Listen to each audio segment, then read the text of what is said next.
పరమగీతము. పరమగీతం ఇవి 8 అధ్యాయాలు ఉన్నవి. దీన్ని ఇంగ్లీష్లో సాంగ్ ఆఫ్ సాంగ్స్ అంటారు. దీన్ని ఇంగ్లీష్లో సాంగ్ ఆఫ్ సాంగ్స్ అంటారు. పరమగీతం. దీని గురించి మనం మాట్లాడే ముందు సరే ప్రార్థన చేసుకొని మనము మాట్లాడుకుందాం. మహోన్నతుడమైన దేవా, పరిశుద్ధుడమైన తండ్రి, నీ యొక్క పరిశుద్ధమైన నామం నాకు స్తుతులు స్తోత్రం చెల్లిస్తున్నాం. ఈ యొక్క సమయంలో నీ పాద సన్నిధిలో చేరి ప్రార్థన చేస్తున్నాం తండ్రి. నీకే వందనాలు, స్తుతులు, స్తోత్రం చెల్లిస్తున్నాం. నా తండ్రి, ఈ పరమగీతము మేము ధ్యానిస్తుండగా నీ సన్నిధి కాంతిని తోడుగా ఉంచమని కోరుచున్నాం తండ్రి. ఈ పరమగీతము మేము నేర్చుకొనిచుండగా నీ యొక్క సన్నిధి కాంతిని తోడుగా ఉంచమని కోరుచున్నాం తండ్రి. తప్పుడు బోధలను మాకు వినిపించే అవకాశం ఉంటుంది తండ్రి. నీకే వందనాలు, స్తుతులు, స్తోత్రం చెల్లిస్తున్నాం.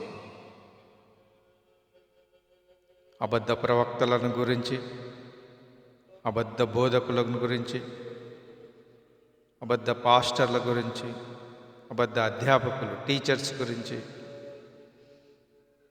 చెప్పినావు తండ్రి. ప్రభువా, వారి బారి నుండి మమ్మల్ని రక్షించమని కోరుచున్నాం తండ్రి. మా బోధలలో అలాంటి బోధలు ఉండకుండా చూడమని కోరుచున్నాం తండ్రి. నీకే వందనాలు, స్తుతులు, స్తోత్రం చెల్లిస్తున్నాం తండ్రి. ఈ పరమ గీతము గురించి మేము ధ్యానిస్తుండగా నీ యొక్క సన్నిధి కాంతిని తోడుగా ఉంచమని కోరుచున్నాం తండ్రి. నీకే వందనాలు, స్తుతులు, స్తోత్రం చెల్లిస్తూ యేషువ నామమున అడిగి వేడుకుంటున్నాం తండ్రి. ఆమేన్.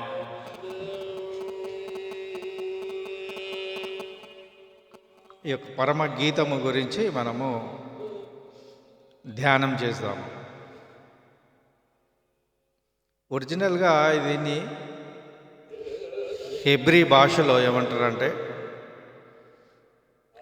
షిర్ హషరీం అషేర్ లే షెలెమో అని అంటారు అన్నట్టు. అంటే దీని అర్థం ఏంటంటే గీతము, పరమగీతములు అన్నట్టు. ఒకటే గీతంలో పరమగీతములలో ఒకే గీతం అన్నట్టు. ఈ యొక్క సన్నిధిని మనము ధ్యానం చేయాలి మంచిగా. మొట్టమొదటి వచనం ఏమున్నదంటే సొలొమోను రచించిన పరమగీతములు అని ఉంటుంది. అది రాంగ్. అది సొలొమోను షీర్ అని అంటే పాట, గీతము. ఆ షిరీం అంటే పరమగీతములు. అషేర్ లే సొలొమోన్, సొలొమో అని ఉంటుంది. లే అంటే సమర్పించినది. సొలొమోనుకు సమర్పించినది. సొలొమోను రచించిన గీతం కావచ్చు, లేక ఆయనకు సమర్పించిన గీతం కావచ్చు. చాలా జాగ్రత్తగా వినాలి. ఆయనకు సమర్పించిన గీతం ఇది. ఎందుకంటే సొలొమోను మహారాజుకు 700 మంది భార్యలు ఉన్నారు, 300 మంది కాంకుబైన్స్ ఉన్నారన్నారు. అంటే 1000 మంది ఉన్నారన్నారు. ఆయన ఈ గీతాన్ని రాయడం అనేది అసంభవం అన్నారు. చాలా జాగ్రత్తగా వినాలి. సొలొమోను రచించిన పరమగీతములు కాదు, అది సొలొమోనుకు సమర్పించిన పరమగీతములు.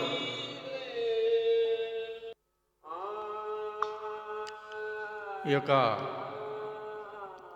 సొలొమోనుకు సమర్పించిన పరమగీతం, సొలొమోనుకు సమర్పించినవి అని మనం చెప్పుకోవాలి.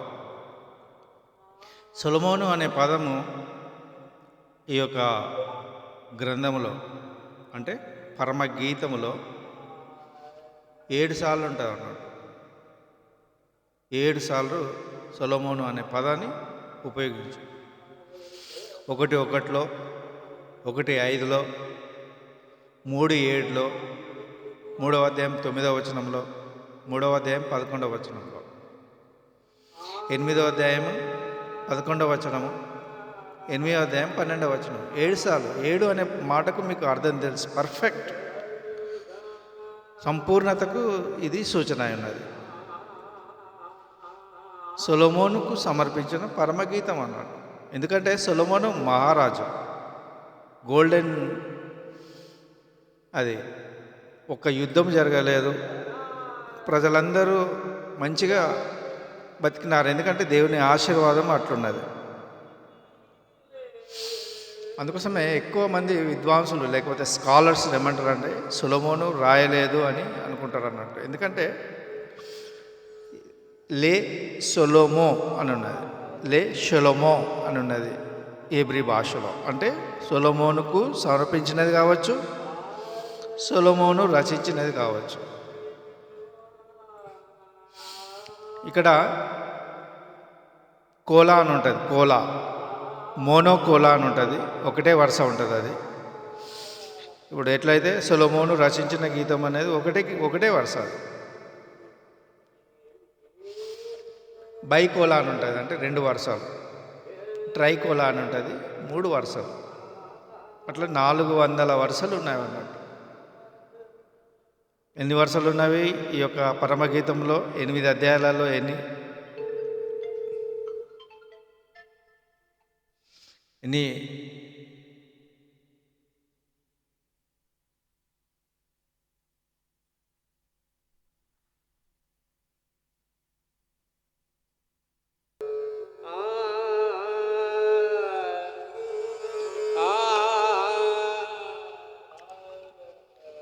ఇందులో 400 వరుసలు ఉన్నవి. 1వ అధ్యాయం నుండి 8వ అధ్యాయాల వరకు 400 వరుసలు ఉన్నవి అన్నట్టు.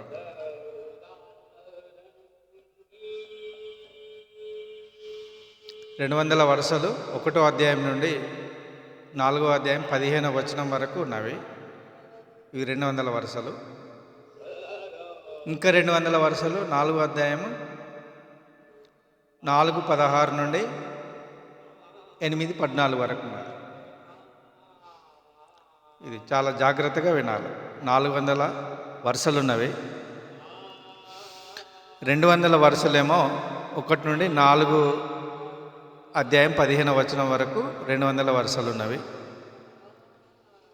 200 వరుసలేమో 4వ అధ్యాయము 16వ వచనం నుండి 8వ అధ్యాయము చివరి మట్టుకు 14వ వచనం వరకు ఉన్నవి. కొందరు అంటారు కదా 111 లైన్లు 111 లైన్లు అంటారు. అది కూడా కరెక్టే కాదు. మనమైతే ఈ 200 400 వరుసల గురించి మనము చెప్పుకుందాము. ఈ యొక్క 4వ అధ్యాయము 4వ అధ్యాయము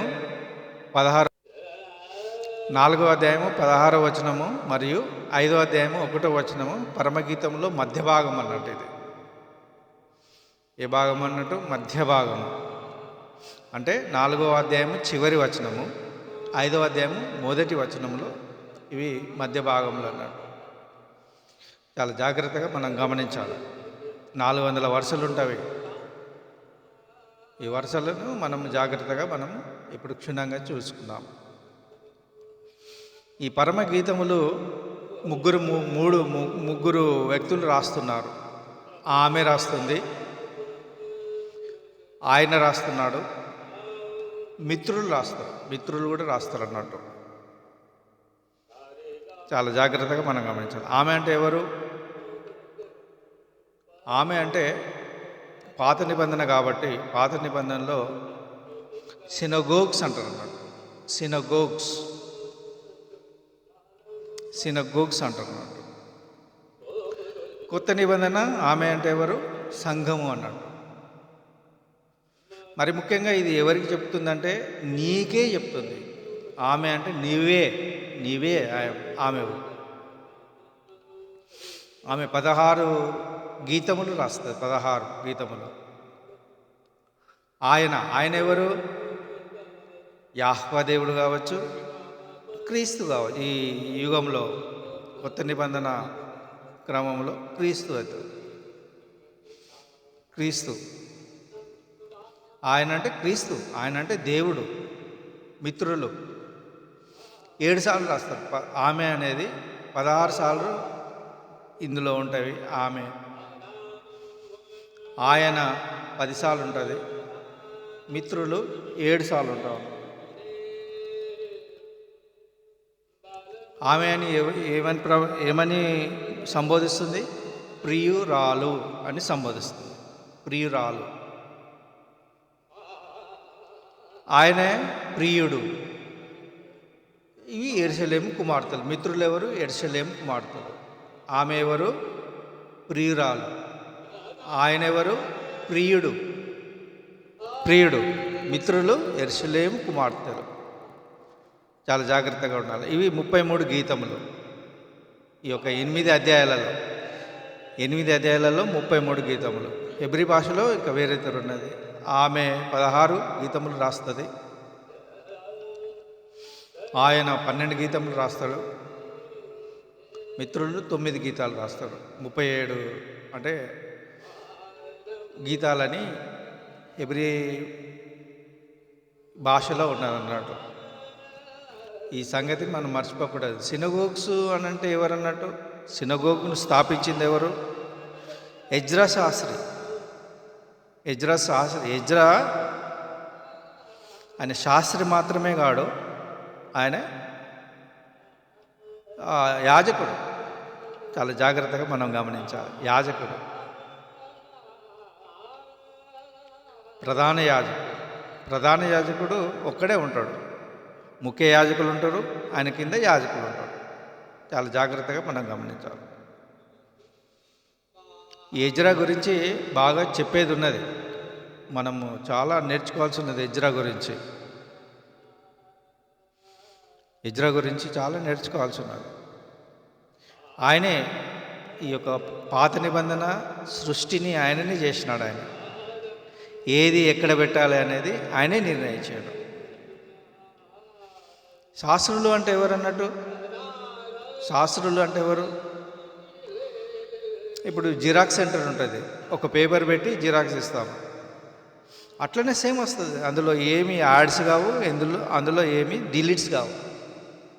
పేపరు ఏ అక్షరాలతో మనం పెడతామో అదే అక్షరాలతో ఆ యొక్క జిరాక్స్ వస్తుంది. అట్లాగే ఈ యొక్క శాస్త్రులు అట్లనే ఉండేవారు ఆ రోజులలో శాస్త్రులు అదే విధంగా ఉండేవారు. అక్షరం ఎంత పెద్దగా ఉన్నదో అంత పెద్దగానే రాసేవారు. అక్షరానికి సంధి ఎంత ఉండాలో అంతే ఉంటుంది. యాహ్వా అనే పదం ఎంత ఉండాలో అంతే ఉంటుంది. చాలా జాగ్రత్తగా మనం గమనించాలి. అది ట్రైనింగ్ ఉంటుంది వాళ్ళకు. 7 సంవత్సరాల ట్రైనింగ్ ఉంటుంది. ట్రైనింగే 7 సంవత్సరాలు అంటే ఎంత నిపుణులో చూసుకోండి శాస్త్రులు అంటే. 7 సంవత్సరాలు, కొందరికి 3 సంవత్సరాలు, కొందరికి 12 సంవత్సరాలు, కొందరికి 2 సంవత్సరాలు. ఈ విధంగా శాస్త్రులకు ఉంటుంది అన్నట్టు ట్రైనింగ్. ఆ ట్రైనింగ్ తీసుకున్న వాళ్ళు శాస్త్రులు అంటారు. అందరూ శాస్త్రులు అనడానికి వీల్లేదు. తోరా అనంటే ధర్మశాస్త్రం. తనాఖ్ అంటే పాత నిబంధనను తనాఖ్ అంటారు. తా అనంటే తోరా, నా అంటే నెవియిం, కా అంటే కెవియిం. చాలా జాగ్రత్తగా మనం గమనించాలి. ఈ మూడిటిని పొందుపరిచిందే ఈ యొక్క ఎజ్రా శాస్త్రి. ఆ యొక్క ఎజ్రా శాస్త్రిని అంత మంచి 150 కీర్తనలు ఆయన ఏది ఎక్కడ పెట్టాలి, మొదటి కీర్తన నుండి 50 కీర్తనల వరకు ఏది ఎక్కడ పెట్టాలనేది ఆయనే నిర్ణయించాడు. బుక్ 1 అనేది ప్రథమ స్కందము అనేది ఎన్ని అధ్యాయాలు ఉండాలి, ఏ అధ్యాయాలు ఉండాలి, ద్వితీయ స్కందము ఎన్ని అధ్యాయాలు ఉండాలి? ఏ అధ్యాయాలు ఉండాలి? తృతీయ స్కందము అనేది ఎన్ని అధ్యాయాలు ఉండాలి? ఏ అధ్యాయాలు ఉండాలి? చతుర్థ స్కందము అనేది ఎన్ని అధ్యాయాలు ఉండాలి? ఎక్కడెక్కడ ఉండాలి? పంచమ స్కందం అనేది ఎన్ని అధ్యాయాలు ఉండాలి? ఏ విధంగా ఉండాలనేది ఆయనే నిర్ణయించింది. మొదటి కీర్తన ఆయనే రాసినాడు. చాలా జాగ్రత్తగా మనం గమనించాలి. అందుకే అప్పుడు శాస్త్రులు చాలా గొప్పవారు అన్నట్టు. అప్పుడు ఈ యొక్క శాస్త్రి ఈ సినగోగు అనేది అప్పుడే స్థాపింపబడింది. ఈ సినగోగు గురించి అప్పుడున్న సినగోగు ఇప్పుడు సంఘం. చాలా జాగ్రత్తగా మనం ఉండాలి. సినగోగు అని అంటే ఇప్పుడున్న సంఘము అదే. అప్పుడు యాహ్వా దేవుని ఆరాధించేవారు.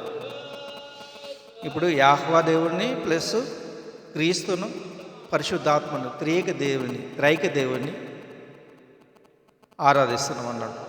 చాలా జాగ్రత్తగా మనం గమనించాలి. ఆమె అంటే సంఘము,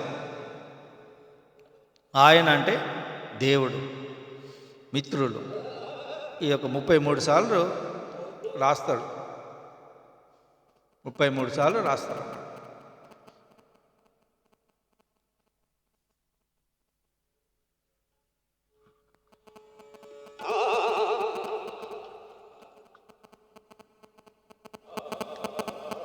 ఒక ప్రేమను గురించి రాస్తాడు ఇందులో. దేవుని ప్రేమ ఏ విధంగా ఉన్నదో అది రాస్తారు అన్నట్టు. అది ఇప్పుడు మనం తెలుసుకున్నాం దాని గురించి. ఈ ప్రేమలు 4 విధాలు. 4 విధాలైన ప్రేమను ఒకే ప్రేమగా మనము తెలుగులో రాస్తాం. అగాపే ప్రేమ, స్టోర్జ్ ప్రేమ,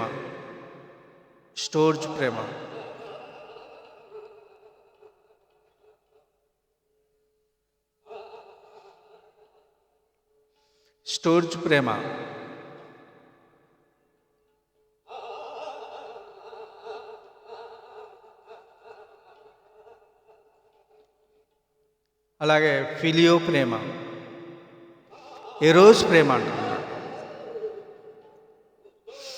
ఈ అగాపే ప్రేమ దేవుని ప్రేమ అన్నట్టు. అది ఈ స్టోర్జ్ ప్రేమ అంటే ఫ్యామిలీ అఫెక్షన్ అన్నట్టు. ఫిలో ప్రేమ అంటే ఫ్రెండ్షిప్ అన్నట్టు, సహోదర ప్రేమ. ఎరోజ్ అనంటే సెక్స్ అన్నట్టు.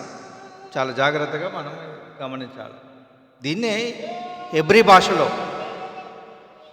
ఏమంటారంటే, హెబ్రీ భాషలో అహావా అంటారు అన్నట్టు. అంటే అగాపే ప్రేమ, దేవుని ప్రేమను అహావా అని అంటారు అన్నట్టు. అహావా. చాలా జాగ్రత్తగా ఉండాలి. స్టోర్జ్ అని అంటే ఈ యొక్క కుటుంబ ప్రేమ, రహం అని అంటారు అన్నట్టు. రహం అని అంటే కుటుంబ ప్రేమ. ఫిలియో అని అంటే రేయా అని అంటారు అన్నట్టు. హెబ్రీ భాషలో రేయా అని అంటే సహోదర ప్రేమ కావచ్చు, ఫ్రెండ్షిప్ కావచ్చు. అట్లాగే ఎరోజ్ అని అంటే డాడ్ అంటారు అన్నట్టు. హీబ్రూ భాషలో డాడ్ అని అంటారు అంటే సెక్స్ అన్నట్టు. ఈ యొక్క ఈ ప్రేమల గురించి తెలిస్తేనే ఈ యొక్క పరమగీతము అర్థమవుతుంది. పరమగీతము అర్థం కావాలనంటే మనకు ఈ యొక్క ప్రేమ గురించి అర్థం కావాలి. అగాపే ప్రేమ, స్టోర్జ్ ప్రేమ, ఫిలియో ప్రేమ, ఎరోస్ ప్రేమ అనేది గ్రీకులో ఉంటుంది. అలాగే హెబ్రీ భాషలో అహావా, రహం, రేయా, డోడ్ అని అంటారు. అంటే జెన్యూన్ కన్సర్న్, ఫ్యామిలీ అఫెక్షన్. మూడవది ఫ్రెండ్షిప్. నాలుగవది సెక్స్ అనేది డాట్ గురించి ఉంటుంది అన్నట్టు. చాలా జాగ్రత్తగా మనం గమనించాలి. ఈ ప్రేమను గురించి అన్ని ప్రేమలే ఒకటే ప్రేమగా రాయబడింది మన తెలుగు భాషలో. తెలుగు భాషలో యాహవా అనేది ప్రేమనే, రహం అనేది ప్రేమనే, రేయా అనేది ప్రేమనే, గాడ్ అనేది ప్రేమనే. ఈ ప్రేమ గురించి మనం క్షుణ్ణంగా తెలుసుకోవాలి. తెలుసుకుంటేనే మనకు దేవుని ప్రేమ అర్థమవుతుంది. దేవుని ప్రేమ అర్థం కావాలంటే ఈ 3 ప్రేమల గురించి తెలుసుకోవాలి. అట్లాగే ఈ యొక్క పరమగీతములు కాదు, పరమగీతములో మొత్తము అవయవాలు 32 అవయవాలు ఉన్నాయి. 32 అవయవాలు ఉన్నాయి. అనాటోమికల్ అని అంటారు అన్నట్టు అవయవాలను, శరీర అవయవాలను ఏమంటారు అంటే అనాటోమికల్ అని అంటారు అన్నట్టు. ఏంటి అన్నట్టు? పాదరక్షకులు, ఉరులు, నాభి దేశము, గాత్రము, ఇరుకుచములు, కందరము, నేత్రములు, నాసిక, శిరస్సు, ఇట్లా తల వెంట్రుకలు, ఇట్లా 32 అవయవాలను గురించి ఇందులో ప్రస్తావించబడినది. పక్షుల గురించి కూడా రాయబడినది. 4 రకాల పక్షులు ఉంటాయి. గువ్వ, పావురము, అలాగే కాకి, అలాగే ఈ యొక్క పక్షుల గురించి క్షుణ్ణంగా నేర్చుకుందాము. అలాగే జంతువుల గురించి ఉంటుంది. జంతువులు 9 రకాల జంతువులు ఉంటాయి అన్నట్టు. గుంట నక్కలు అని, సింహము, ఈ జంతువుల గురించి ఉంటాయి. అలా 9 జంతువులు ఉంటాయి ఇందులో. అలాగే వృక్షములు 13 వృక్షాలు, 13 రకాల వృక్షాలు ఉంటాయి అన్నట్టు. అలాగే దేశాల పేర్లు ఉంటాయి. కంట్రీ నేమ్స్ 18 దేశాల పేర్లు ఉంటాయి అన్నట్టు. చాలా జాగ్రత్తగా మనం గమనించాలి. 18 దేశాలు: కేదారు, లెబనోను, ఇస్రాయేలు. ఈ 18 దేశాల గురించి ఈ యొక్క పేర్లు 18 దేశాలు ఉంటాయి అన్నట్టు. అలాగే వ్యక్తుల పేర్లు 3 ఉంటాయి అన్నట్టు. ఒకటి సొలొమోను ఉంటుంది, ఒకటి దావీదు ఉంటుంది, ఒకటి ఫరో ఉంటుంది. ఈ ముగ్గురు పేర్లే ఉంటాయి ఈ యొక్క పరమగీతములలో. మొత్తం పరిమళములు, ఫ్రాగ్రెన్స్ అని అంటారు అన్నట్టు. పరిమళములు 8 పరిమళములు ఉంటాయి అన్నట్టు. రసములు, మొత్తం రసములు, స్పైసెస్ 3 రకాలు ఉంటాయి అన్నట్టు. ఎన్ని రకాలు? 3 రకాలు. ఒకటి ద్రాక్ష రసము, ఒకటి దాడిమ రసము, ఒకటి గోపరసం అని 3 రకాల రసాలు ఉంటాయి అన్నట్టు. చాలా జాగ్రత్తగా మనం గమనించాలి. మొత్తం వచనాలు 17 వచనాలు ఉంటాయి. 8 అధ్యాయాలుగా తీసినారు. హీబ్రూ భాషలో హీబ్రూ పదాలు ఎన్ని పదాలు ఉంటాయి పరమగీతములు అంటే 470 పదాలు ఉంటాయి. అందులో ఈ అధ్యాయాలలో ఉన్న కొత్త హీబ్రూ పదాలు 47, 10% కొత్తవి ఉంటాయి అన్నట్టు. చాలా జాగ్రత్తగా మనం గమనించాలి. ఈ యొక్క ఉదాహరణకు 4వ అధ్యాయము 13వ వచనం.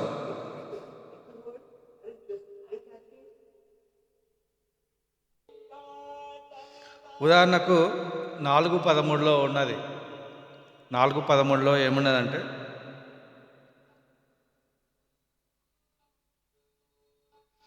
మూయబడిన ఉద్యానము, మూత వేయబడిన జలకూపము. చాలా జాగ్రత్తగా వినాలి. మూయబడిన ఉద్యానం ఏందో, మూత వేయబడిన జలకూపం ఏందో అర్థం కావాలంటే చాలా చాలా ప్రార్థన కావాలి. మూయబడిన ఉద్యానము అంటే ఇశ్రాయేలు, మూత వేయబడిన జలకూపము, జలము అన్యులు. చాలా జాగ్రత్తగా ఉండాలి. మూయబడిన ఉద్యానము మూయబడింది అని అంటే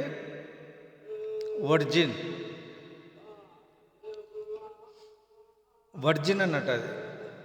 అది ఆ స్త్రీ ఏం చేస్తుందంటే, ఒక క్రీస్తుకే నేను అంకితము, ఇంకెవరు ఆమె ఆమె దగ్గరికి రాలేరు అన్నట్టు. ఎందుకు? అదంతే మరి, అది మూయబడిన ఉద్యానం.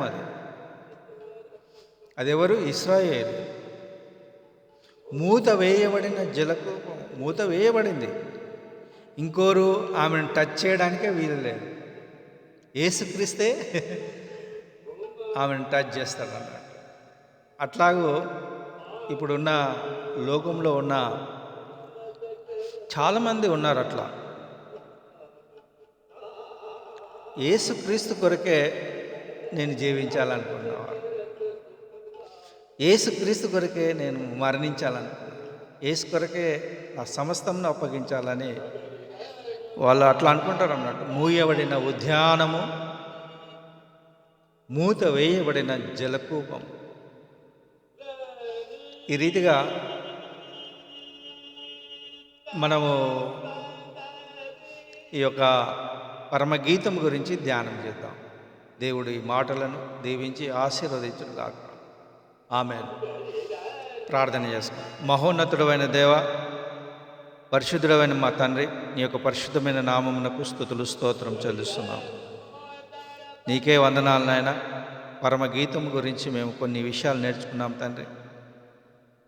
నీ యొక్క సన్నిధి కాంతిని మాకు తోడుగా ఉంచమని కోరుచున్నాం తండ్రి. ఇది నేర్చుకోవడానికి అనేకులను మీరు ప్రేరేపించమని కోరుచు. యేసు నామమున అడిగి వేడుకుంటున్నాం తండ్రి. ఆమేన్.